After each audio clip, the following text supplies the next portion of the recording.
You know those moments when reality just shifts? When what you're seeing doesn't match up with what should be possible? Tonight, we're diving into 5 encounters that left our witnesses questioning everything, from mysterious rescuers who vanished without a trace to 8-foot-tall forest friends with a sweet tooth.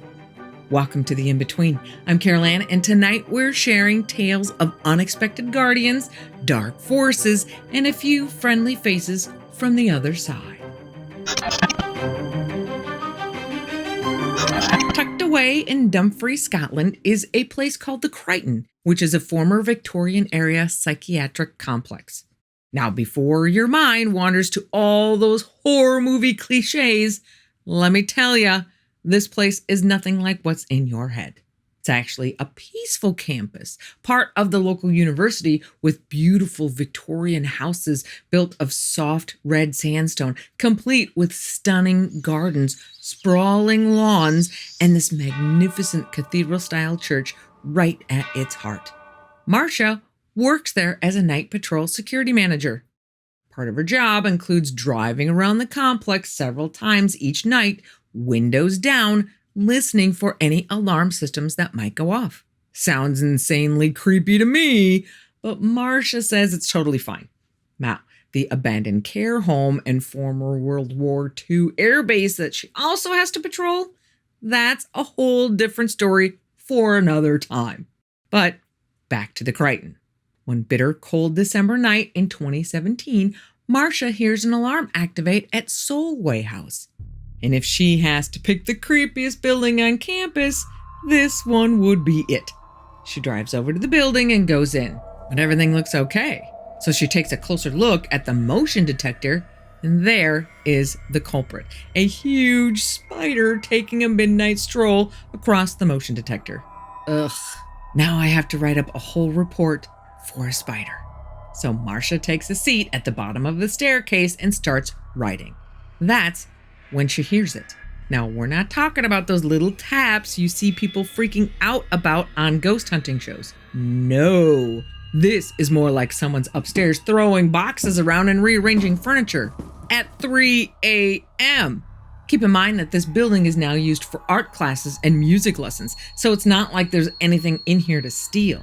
But heeding the call of duty, Marcia jumps up and heads upstairs, all the lights blazing. Unfortunately, the only weapon she has is her flashlight, because in Scotland, they can't even carry mace. Are they supposed to sweet-talk criminals into submission? So she's got herself the biggest, sturdiest torch she can get. According to Marcia, this thing could probably stun a dogman. So she runs up the stairs, and the moment she reaches the top, everything goes silent. But somebody's got to be there, right? So she searches every single room, every cupboard, every toilet. Nothing. Despite all that racket she heard, everything's perfectly in place. Not a single thing disturbed. All the windows are locked tight. Plus, there's absolutely no wind outside, so it's certainly not rattling windows. Satisfied that nobody's there, she heads back downstairs to finish her paperwork. But the second she sits back down, the whole thing starts up again. Marcia lets out a word that's definitely not suitable for polite company, grabs her monster flashlight, and sprints back up the stairs. And just like before, the moment she hits that top step, dead silence.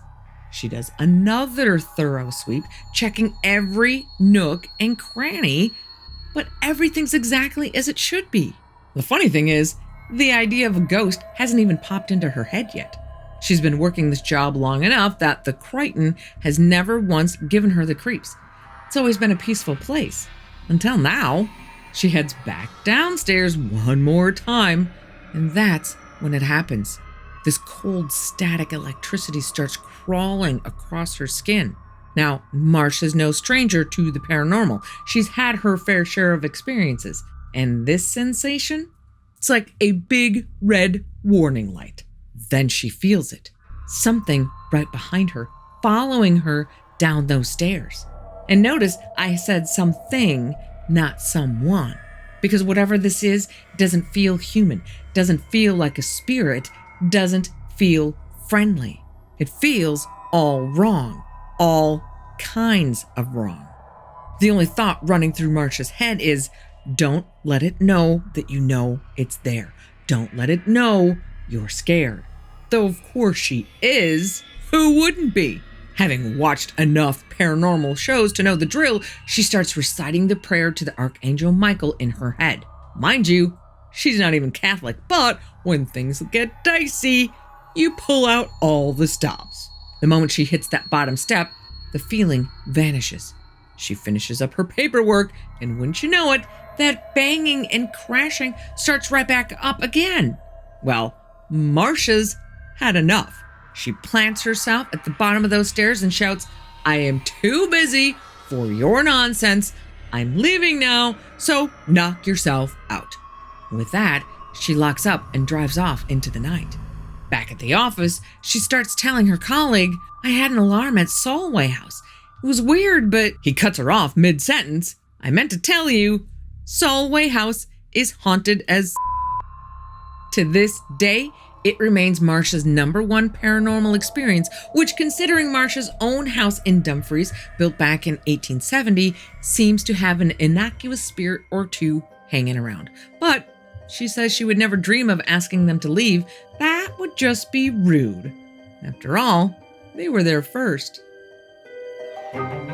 While Marcia's battle with otherworldly troublemakers happens in Scotland, our next viewer story takes us to another European country where we're about to discover that sometimes our guardian angels might not be angels at all.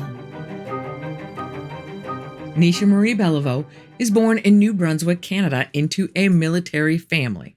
Like most military families, that means they move a lot. Just after Nisha finishes kindergarten, her family moves to Lahr, Germany. Their new home in Germany isn't too bad. It's this massive white apartment building and pretty much a kid's paradise with tons of other kids her age and parks scattered everywhere. The only non-kid-friendly thing about the place are these fenced-off areas of man-made ponds and waterways, all part of the water treatment system coming off the Rhine River. These ponds are surrounded by overgrown cattails and grass, like something out of a storybook. Nisha remembers watching dragonflies and butterflies dancing over the water, thinking it looks just like a fairy tale pond. But both her parents are crystal clear about one thing: stay away from those ponds and don't even think about climbing those fences. One kid had already drowned there already after doing just that. One winter day, when Nisha's about 6 or 7, she's walking to school by herself, taking this path that's fenced on both sides, when she sees a hole cut in the chain link fence, held open with some makeshift bungee cord. She figures it must be the work of teenagers because no kid her age could slice through that thick metal. There's this "Stay out, no trespassing" sign, half torn off, swinging in the wind. Through this makeshift doorway, she sees some of her school friends out on the frozen pond playing hockey. Now she knows these kids pretty well, and she can't help feeling a little left out seeing them having fun without her. So she squeezes through that hole and ventures out onto the ice, making her way through the crowd, exchanging hellos and fist bumps. And that's when they hear it. This ungodly cracking sound, like thunder beneath their feet. Before anyone can think, Nisha plunges through the ice. She bobs back up quick enough, but her snowsuit, book bag, gloves, and winter boots are weighing her down like anchors. She's desperately trying to pull herself out of this jagged ice hole while her friends, panicked out of their minds, bolt to go get help. Just like that, she's alone, clinging to the sharp edges of the ice. She treads water for what feels like forever, the horrible realization sinking in that she's not getting out of this on her own, and she can't hang on much longer. And she thinks, this is it. This is how I go. As the icy water washes over her face and she watches her gloved hand slip from the edge, this strange sense of calm washes over her. The next thing Nisha knows, She's sitting on a cement barrier, completely out of the water, staring at 3 teenagers, 2 girls and a boy. They're helping her wring out her hat, gloves, and boot inserts, getting her coat and stuff back on. She's safe, practically dry, but confused and dazed. Who are these people? Where did they come from? Only one of them speaks. The blonde girl with the most striking eyes Nisha has ever seen, almost like a Siberian husky. The girl smiles at her and says, "Go home, Nisha, and don't lie to your mom about what happened. It's important to tell her the truth. Go home, little one, go." Nisha feels this overwhelming warmth in her blood and an inexplicable urge to do exactly what this teenager says. She jumps up and starts running toward home when this thought hits her like a brick. Wait a minute, how do they know her name? She's never met these people before. She whips around to look back at them, but all she sees are her own footprints in the snow. Where are the teenagers that were just there? Confused, freezing, and still slightly wet, Nisha just turns around and runs for home. The moment she walks into the apartment building, her mother takes one look at her crying, wet daughter and knows exactly what happened. A few days later, her father comes home and tells her mom that despite all of his military resources, they can't identify or track down these 3 teens so they can reward them for saving their daughter's life. The only theory they can come up with is that they must have been grifters who moved on to the next town. Her mother insists they were angels. Her father sticks to the grifter theory. But here's the thing, they lived in a very close-knit military community where everybody knows everybody. Yet no one finds these mysterious teenagers or figures out who they were. But Nisha, she's got her own theory. She believes it was the Rhine River water nymph from German folklore who saved her that day. And to this day, she leaves offerings by the water every full moon as a sign of respect and appreciation. After all, she owes this being her very life. From mysterious saviors by the Rhine to shadows in the night, our next story proves that sometimes the unexplained is a one-time event, while other times it can follow us for years. Ever since she was just a little girl, Molly's been drawn to all things paranormal.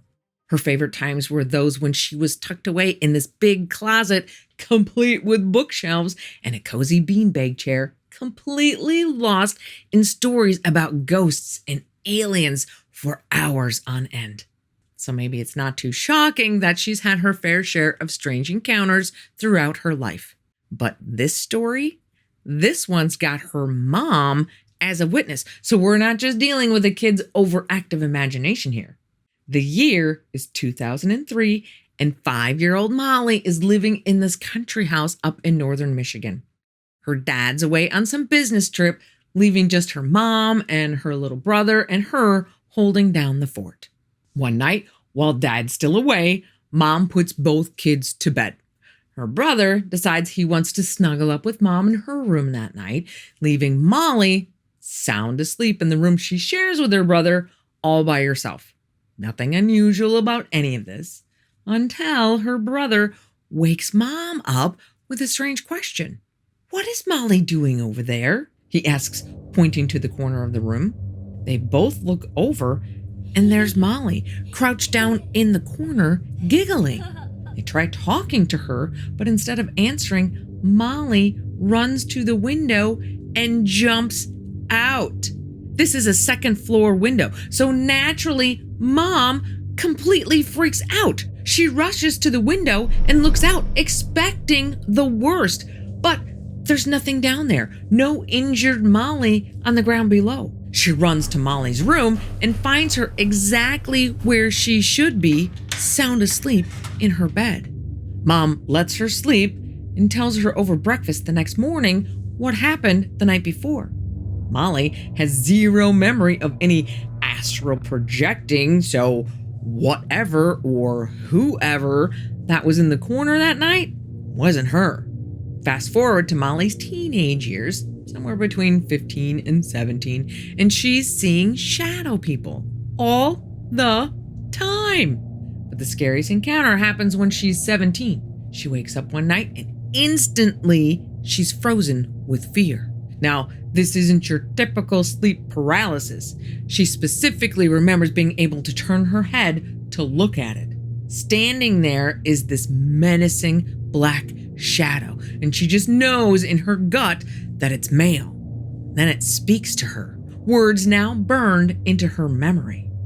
"We can't wait to get our hands on you."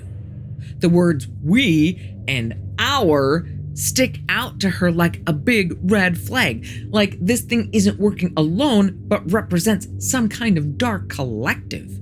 She just lies there, terrified, until she finally drifts back to sleep. As she gets older, these shadow people experiences start to fade away. And now, she hasn't seen them in years, but she still doesn't know what they wanted with her. And maybe that's the scariest part of all. While shadow beings might be terrifying, our next tale reminds us that sometimes the most dangerous entities are the ones sent by other humans. This story takes us back to a small village in Serbia around 1920-ish, where Sue's great-grandmother Sophia is about to have an encounter that would send chills down the spines of generations to come. It all starts one night when Sophia and her husband are jolted awake by this clanging sound coming from their wood stove. Her husband gets up and flips on the light, but there's nothing there. And the moment he turns the light back off and crawls back into bed, you guessed it, the clanging starts right back up again. Night after night, this keeps happening. Finally, Sophia's had enough and decides to visit a fortune teller. Now, this woman doesn't sugarcoat anything. She tells Sophia straight up that someone's working black magic against her. But she's got a solution.